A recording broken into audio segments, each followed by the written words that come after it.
Scanner দাও। এটা scanner লাগার জায়গা? ম্যাম, আমার পক্ষে সম্ভব নয় বারবার ফোন বের করা, তাই।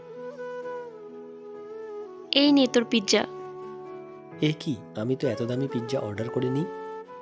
দাঁড়া আমি দেখছি। কে ছিল? ওই ডেলিভারিওয়ালা এসেছে পিৎজা চেঞ্জ করতে। আমি বলেছি আমরা খেয়ে ফেলেছি। এটা তুই কেন করলি? বেশি কথা বলিস না, চুপচাপ খা। বাবা যে তোকে ব্যাংকে টাকাটা ভরতে দিয়েছে, ভরেছিস? না, নে তুই ভরে দে। দিদি, তোর অ্যাকাউন্টে যে শুধু 5,000 টাকা? আমি ডেলিভারিওয়ালাকে 200 জায়গায় 20,000 পাঠিয়েছি। দেখলি, অন্যের সাথে খারাপ করতে চাইলে নিজের সাথে খারাপ হয়। বাবা মনে হয় চলে আসলো। ম্যাম, আপনি 200 জায়গায় 20,000 পাঠিয়েছেন। এই নিন আপনার টাকাটা। ভাইয়া প্লিজ আমাকে ক্ষমা করে দেবেন। আর আমি এখনো পিৎজা খাইনি।